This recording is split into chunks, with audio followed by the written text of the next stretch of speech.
Ini adalah sebuah skuter adventure touring untuk orang kaya yang pakai duit tak habis.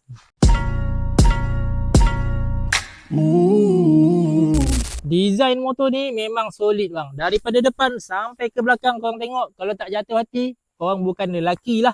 Suspension hadapan menggunakan USD fork untuk main light off-road dan juga pakai daily memang sangat sesuai. Sistem brake dia menggunakan dual disc, radial caliper, 4 port daripada Nissin. Saiz tayar dia 17 inci. Suspension belakang dia pula menggunakan Prolink monoshock. So bila bumping jalan tak rata tu memang stable lah.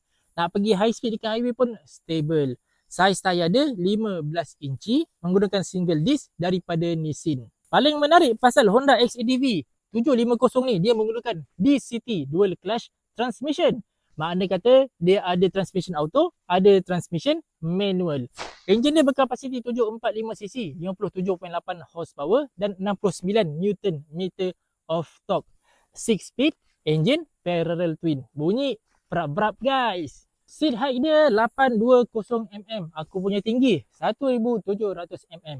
Kaki aku boleh full dekat bawah. Ground clearance dia 165mm. Bahagian hadapan didatangkan dengan windshield adjustable tapi manual lah. Kita akan tarik satu stage sahaja.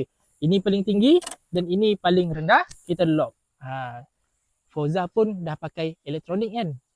Kapasiti tangki dia 13.6 liter. So anggaran boleh pergi 3.2 liter tu boleh pergi dalam 100 kilometer. So korang jangan pening liter dan kilometer. Kalau korang bawa banyak barang, jangan pening-pening. Nama pun skuter, mesti ada storage bawah seat.